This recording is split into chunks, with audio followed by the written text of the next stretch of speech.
तुम्हाला माहिती आहे का का तुम्हाला कधी असं वाटलं किंवा जाणवलं आहे का की जगामध्ये सगळं काही बदलत आहे, परंतु तुमच्या मनामध्ये काहीतरी नवीन असं जागं होत आहे? तर असा एक टर्निंग पॉइंट ह्या महिन्यामध्ये तुमच्या आयुष्यामध्ये येणार आहे आणि तो तुमचं पूर्ण आयुष्यच बदलून टाकणार आहे. यस, मी बोलत आहे कन्या राशीबद्दल, जी आहे द्विस्वभावी राशी. तुमच्या घरामध्ये असं कोणी आहे का हो की प्रत्येक कुठेतरी जात असेल किंवा एखादी गोष्ट जर त्यांना कळाली असेल तर लगेचच त्या गोष्टीमध्ये एक चिकित्सक भूमिका किंवा एक विचार किंवा त्यांना ते जाणून घ्यायचं असतं की बाबा हे का का होतंय किंवा कारणं त्यांना हवी असतात. मग ते शास्त्रीय कारणं असो किंवा कोणतेही वैचारिक कारणं असू दे, ते त्यांना पाहिजे असतात. म्हणजे कोणत्याही गोष्टीवर लगेचच विश्वास ठेवत नाही, कारण ते बुद्धीने चालणारी रास आहे, कारण यांचा स्वामी हा बुध आहे. तुम्हाला तर माहितीच असणार आहे. तरी पण आज मी काही तुम्हाला एक इंटरेस्टिंग अशा काही गोष्टी कन्या राशीबद्दल सांगणार आहे आणि हा विशेष करून ऑक्टोबर महिना तुमच्यासाठी कसा असणार आहे ते पण मी तुम्हाला सांगणार आहे. तर शेवटपर्यंत नक्की पहा. आणि जर तुम्ही अजून माझ्या चॅनलला लाईक केलं नसेल, सबस्क्राईब केलं नसेल तर लगेचच सबस्क्राईब करा, चॅनलला लाईक करा आणि हा व्हिडिओ तुमच्या जवळच्या व्यक्तींसोबत शेअर करायला अजिबात विसरू नका. मी म्हटल्याप्रमाणे या महिन्यामध्ये असा एक टर्निंग पॉइंट येणार आहे जो शांत मनामध्ये वादळ घालू शकतो, परंतु शेवटी हेच वादळ तुमचं नवं आकाश घडवणार आहे. असं काहीतरी या महिन्यामध्ये नक्कीच होणार आहे. तर तुमची जी रास आहे कन्या रास, त्याचा स्वामी आहे बुध. तुमचा स्वभाव एक तपश्चर्येचा असतो. तुम्ही बुद्धिमान आहात, अचूक निर्णय घेणारे आहात. सोबतच तुमच्यामध्ये काही गुण आहेत, ते म्हणजे तुमची विश्लेषण क्षमता ही खूप छान असते. जसं मी तुम्हाला आत्ता सांगितलं की प्रत्येक गोष्टीमागे तुम्हाला कारणं हवी असतात. प्रत्येक मागचं हे का घडतंय, हे असं का, प्रत्येक गोष्टीला तुम्ही का हा क्वेश्चन नेहमीच विचारता. मग ते स्वतःला विचारत असो किंवा तुम्ही तुमच्या आसपास जी लोक आहेत त्यांना विचारत असो, पण तुम्हाला उत्तर मात्र हवी असतात. नीटनेटकेपणा तुमच्यामध्ये जन्मजातच आहे. तुम्हाला प्रत्येक गोष्ट ही नीटनेटकी हवी असते. घरामध्ये म्हणा किंवा ऑफिसमध्ये, कामाच्या ठिकाणी, कुठेही तुमचा एक स्वभाव आहे किंवा गुण आहे असं म्हणायला हरकत नाही. संयम आहे, पुन्हा जबाबदारीने कोणतंही काम करण्याची किंवा कोणतंही काम पेलण्याची तुमची भूमिका असते. सोबतच तुमच्यामध्ये काही दोष पण आहेत, ते म्हणजे जास्त विचार करणे, ओव्हर थिंकिंग. कोणत्याही एखादी गोष्ट जर झाली ना, छोटीशी का असू दे, ती एवढी महत्त्वाची पण नसते, परंतु ना तुम्ही इतका विचार करता त्या गोष्टीचा की ती तुमच्या आयुष्यावर प्रभाव टाकते. तर हा एक मोठा दोष आहे ना, तो तुमच्या राशीमध्ये किंवा तुमच्या स्वभावामध्ये आहे आणि त्यामुळे तुमचं कधी कधी नुकसान पण होतं. आत्मसंशयी आहात, स्वतःवर कठोर टीका नेहमी करत असतात तुम्ही. म्हणजे काहीही होऊ दे, तुमच्यासोबत होऊ दे किंवा तुमच्या आसपासच्या व्यक्तींसोबत होऊ दे, तुम्ही लगेचच स्वतःला दोष देतात की नाही, जरी दुसऱ्यांमुळं काही झालं असेल तरी तुम्ही नाही, माझ्यामुळं झालं हे असं तुम्ही स्वतःला ब्लेम करतात नेहमी आणि त्याच्यामुळे तुम्ही नेहमी अडचणीमध्ये पण सापडत असतात. तर हे काही एक थोडक्यामध्ये एक बेसिक माहिती मी कन्या राशीबद्दल सांगितलेली आहे. पृथ्वी तत्वाची राणी आहे ती, जी प्रत्येक गोष्ट हृदयाने करत असते, परंतु नेहमी जसं काही मी मेंदूने प्रत्येक विचार करते आणि मेंदूने सगळे कामं करते, बुद्धीने सगळे कामं करते, असं तुम्हाला दाखवायचं असतं. तिचं मन म्हणजेच कन्या राशीच्या लोकांचं मन खोल समुद्रासारखं असतं. वरून शांत असतं, पण आतून भावनांचा नेहमी ज्वालामुखी फुटत असतो किंवा ज्वालामुखीचा उद्रेक होत असतो असं म्हणायला हरकत नाही.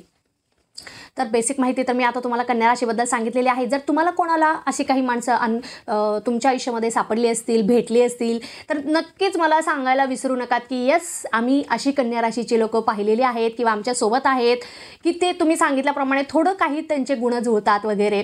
आणि कमेंट मला नक्कीच करा, माझ्यासोबत शेअर करा गोष्टी, म्हणजे मी जी काही तुम्हाला माहिती सांगत आहे मला पण छान वाटेल.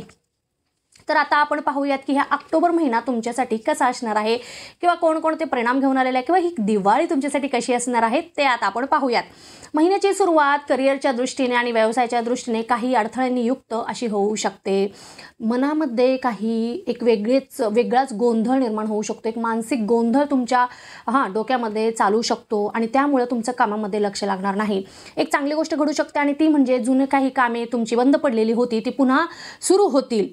परंतु व्यावसायिक ठिकाणी म्हणा किंवा नोकरीच्या ठिकाणी एखादा निर्णय तुम्हाला घ्यायचा आहे, पण तुमचा स्वभावच कसा आहे की द्विधा अवस्थेमध्ये किंवा द्विधा मनस्थितीमध्ये तुम्ही नेहमी अडकलेले असता. तुम्हाला नेहमी मी करू का नको हे सतत तुमच्या डोक्यामध्ये द्वंद्व चालू असतं. मग इथे पण काय होणार आहे या महिन्यामध्ये ते जास्त होईल. म्हणजे एखादा तुम्हाला निर्णय घ्यायचा आहे, परंतु करू का नको, घेऊ का नको, या गोंधळामध्ये तुम्ही वेळ घालवाल आणि त्यामुळे तुम्हाला नुकसानीचा पण सामना करावा लागू शकतो. तर ही गोष्ट लक्षात ठेवा. जर तुम्हाला काही निर्णय घ्यायचेच असेल, तुम्हाला काही सुचतच नसेल, तर प्लीज तुम्ही मोठ्यांचा परामर्श घ्या, वडीलधाऱ्या लोकांचं मार्गदर्शन घ्या. तुम्हाला जर घेता येत नसेल निर्णय, तर जे तुमचे जवळ असतील त्या लोकांचा नक्कीच तुम्ही सल्ला घ्या आणि मग तो निर्णय घेण्याचा विचार करा. उशीर जर केला तर नुकसान नक्कीच होणार आहे, ही गोष्ट लक्षामध्ये ठेवा. महिन्याच्या शेवटी काही गोष्टी तुम्हाला स्पष्ट होतील. आत्ता सध्या काही गोष्टींमध्ये तुमचं एक निर्णय होत नाही आहे किंवा काही गोष्टींचा तुम्हाला संशय आहे, तर त्या गोष्टींचा उलगडा हा महिन्याच्या शेवटी नक्कीच तुम्हाला होणार आहे. काही नवीन प्रोजेक्ट्स तुम्हाला मिळतील नोकरीमध्ये आणि त्यामुळे पण तुम्हाला नवीन कामामध्ये मन खूप म्हणजे तुमचा वेळ खूपच बिझी शेड्यूल असं राहणार आहे तुमचं. सोबतच जे कोणी नोकरी करत आहे त्यांना आनंदाची बातमी म्हणजे प्रमोशन होण्याची शक्यता आहे आणि ट्रान्सफर होण्याची जास्त शक्यता दिसत आहे. म्हणजे प्रमोशन होऊन तुम्ही बदली होऊ शकते आणि ती पण आपल्या आवडत्या ठिकाणी होऊ शकते. म्हणजे विशेष करून बघा, काही लोकांची स्वप्न आहेत की तुम्ही MNC मध्ये काम वगैरे करत असाल, जॉब करत असाल, तर नक्कीच तुम्हाला दुसऱ्या देशामध्ये किंवा परदेशामध्ये जाऊन तुम्हाला स्वतःचं एक स्वप्न साकार करायचं आहे, तर नक्कीच तुम्हाला ह्या महिन्यामध्ये ती संधी मिळू शकेल. परदेशी जाण्याचं तुमचे जे स्वप्न आहे ते नक्कीच पूर्ण होऊ शकतं. तर मनापासून प्रयत्न करा. प्रयत्न करत असाल तरी खूप मनापासून प्रयत्न करा. अजून पण व्यवसायामध्ये नवीन संधी मिळतील, आर्थिक लाभ भरभरून मिळतील, परंतु काळजीपूर्वक गुंतवणूक करा, कारण नुकसान होण्याचे जास्त चान्सेस इथे मला दिसत आहेत. सोबतच घरामध्ये अचानकपणे खर्च वाढेल, परंतु शेवटी म्हणजे महिन्याच्या शेवटी धनलाभाचे उत्तम योग मला दिसत आहेत. 21 ते 27 ऑक्टोबर जो काही हा काळ आहे किंवा हा जो काही एक आठवडा आहे, याच्यामध्ये तुम्हाला अचानक धनलाभ होण्याची शक्यता इथे दाट दिसत आहे. पूर्वी कुठे गुंतवणूक केलेली असेल तिथून किंवा अनेक वेगवेगळ्या सोर्सेसमधून तुम्हाला नक्कीच धनलाभ होऊ शकतो. जर असं काही घडलं तर मला सांगायला अजिबात विसरू नका. लक्षात ठेवा, 21 ते 27 ऑक्टोबरमध्ये नक्कीच तुम्हाला धनलाभ होण्याचे जास्तीत जास्त योग इथे दिसत आहेत.